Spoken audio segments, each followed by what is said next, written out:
Hi, I'd like to take a little time with you to explain the events of the cross-bridge cycle. This is the series of events responsible for the actual contraction of muscle. Here we see a muscle partially dissected to show a fascicle and one single muscle cell or fiber visible at the far right. A closer look at the muscle fiber shows that it's mostly filled with myofibrils. We see one myofibril extended out to the far right. Looking closer at the myofibril, some structural details are visible. We'll focus on a few of these details.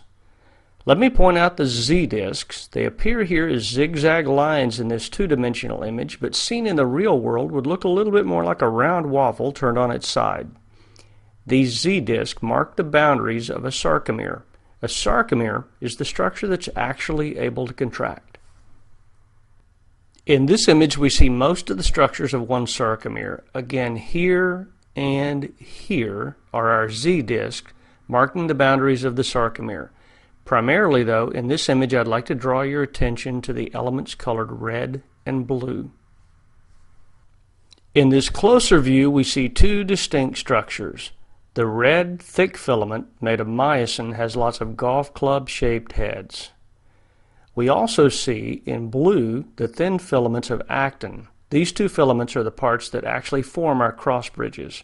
Before we look at the details of how these structures work together, let's zoom in and have a brief look at the cross-bridge cycle in action. Notice how the myosin head from the thick filament attaches to the actin on the thin filament, then moves the thin filament toward the center of the sarcomere before detaching. Let's watch that motion again. As you watch the sequence this time, imagine a game of tug-of-war where the myosin head shown is one of many hands pulling on a long actin rope.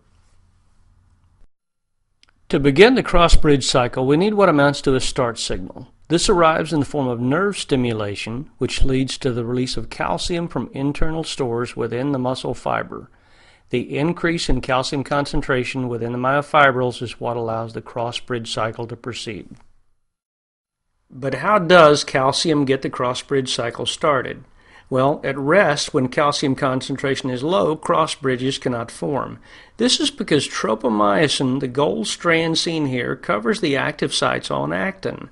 These active sites are where myosin heads would bind to form cross bridges between the thick and thin filaments.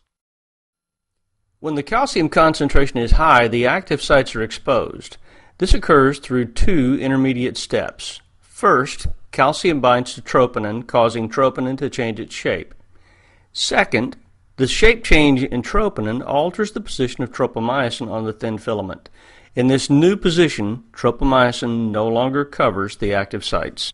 Now that the active sites are exposed, the cross-bridge cycle begins. We'll go through one complete cross-bridge cycle, which consists of 4 distinct steps. The first step, seen on this slide, is cross-bridge formation.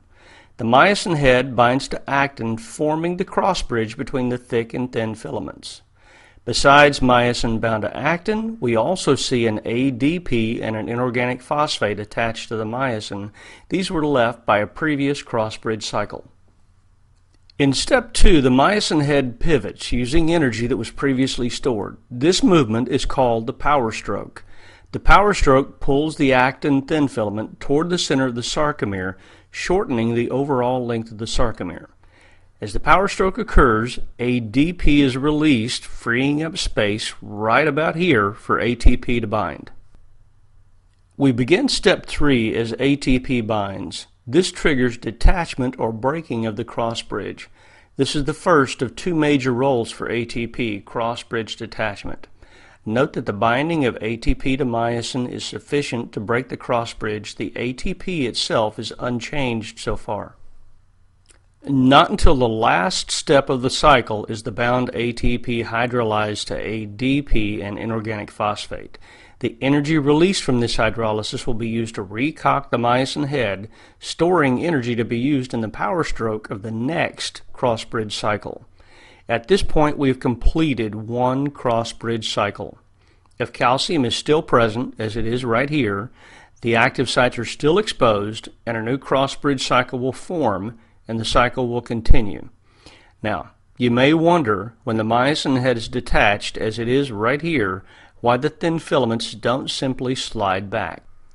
Remember, we've been focusing on one cross bridge, but there are really thousands of these down the length of any single myofibril. They don't all release at one time. Some cross bridges are releasing while others are still attached. Many cross bridges work together to shorten each sarcomere and ultimately the whole muscle. The cross bridge cycle will continue as long as two factors are present. The first is an elevated concentration of calcium in and around the myofibril. Recall that this rise in calcium levels is a consequence of nerve input. Second, an adequate supply of ATP must be present. ATP is directly responsible for cross-bridge detachment, and ultimately, ATP hydrolysis powers sarcomere shortening.